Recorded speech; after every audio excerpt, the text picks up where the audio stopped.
Okay, my name's Andre Steele, formerly trained by the Special Forces. I was recommended to work for Mohamed Al Fayed and his family. The reason why I'm here today and prepared to engage is because there's a lot of heat making headline news. The professionalism and integrity of my guys are coming under question. I can honestly say that the close protection teams, the residential teams and the bodyguards had no idea exactly to the extreme that's getting highlighted in the press. They were one side of the door, and unfortunately for me and my positions, I was both sides of the door. At one time, Mohamed Al Fayed owned Fulham Football Club. I was head of security for the close protection teams and the bodyguards, but we were made aware that there were allegations once again being made against Mohamed Al Fayed. The girl in question, mid-20s, she took it to her supervisor and manager, and once again I think that was brushed under the carpet, but it's making headline news now. The girls that are coming forward, I know of them, there's many I don't, but I witnessed unfortunately on many occasions where Mohamed Al Fayed, my former boss, would be putting his hands into the girls' blouses and up their skirts or their dresses. On leaving the chairman's office, many times in other locations all over the world, the girls, mistakenly or not mistakenly to themselves, will be pulling the money back out of their bras or pulling it from other areas and putting it to their handbags.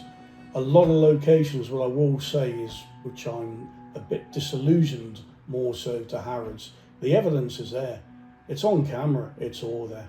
Every movement from the morning, the afternoons to the evening, whether they were going shopping, hair, nails to football, any event they were doing was all logged, monitored by the security teams, and all that information was logged back at the ops room at Park Lane. That would be fired out to the pages or the phones, so whenever Mohamed Al Fayed just turns around and asks me or the Alpha on the close protection team, where is my son, where is my daughter, where is my wife? You had to have the correct answer for him. And his paranoia, what he would do, even though you'd given the information, the solid information, he would ring them to make sure we were giving him correct information. People were fired lying to him.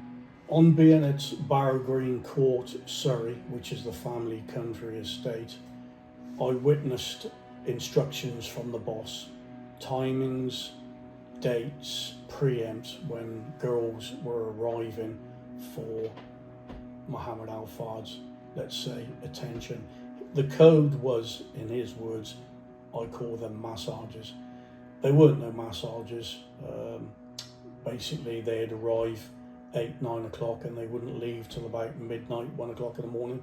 I witnessed, and it's come back to haunt me on many occasions, of girls that were groomed, targeted at Harrods that come to the country estate and work there, because obviously we'd have a report with them. We'd pick them up for the train station to and from the country estate. On one occasion, there was a chef that had run out of the cookhouse of the main house, gone outside the external gates. As being a team leader at the time, I'd gone down there and spoken to her, and she said, he's done it again, Andre. He's tried touching me and trying to get me to do things I don't want to do. Moving forward, it happened again with another chef that was there, and basically never seen the two again. Moving on from that, there was a very, very bad experience for me there with a nanny had worked there, been there many years. I got questioned by one of the main security guys there that was under my command anyway, ex-SAS, saying, Andre, no way did she do this. Reference the boss was accusing her of taking money, accusing her of taking stuff from the house. She never at all, bless her. Basically what it was, she wouldn't have sex with him. That's what it comes down to. Once again, John McNamara's team came down to the country estate. She was taken to Park Lane. I had to go with her in the same vehicle, and thereafter we had to go to her home, her property. When we walked into the house, her husband was already there, that worked for Mohamed Al Fayed at Park Lane at that time, and I'll never forget it. It's hard to deal with back then. There was 2 young children there, beautifully dressed in school uniform, and the investigation team searched the house, found nothing. But thereafter, she was dismissed, the husband was dismissed, the car was taken off him that the boss had provided for him and the family, and she was gone. And it was a massive impact on us as security of the country estate, but the investigations team, they didn't care. They didn't care. The boss used to call them prostitutes. Diana's name is being mentioned. I do recall Mohamed Al Fayed saying that he wanted his son Dodi to breed off her. He was very passionate about Diana, but obviously very anti towards the royal family, especially Prince Philip. My reason for leaving Mohamed Al Fayed and the family is because it come to a head with the investigations team.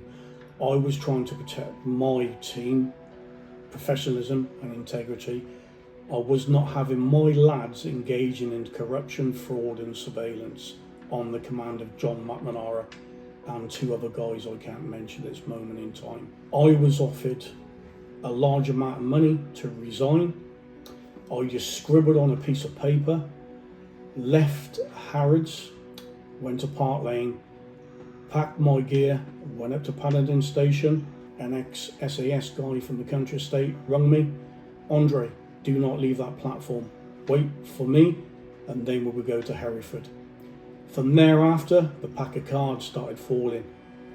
Regiment guys, Paras, Marines, you name it, they left. Their loyalty was to me, not Mohamed Al Fayed nor the investigation team.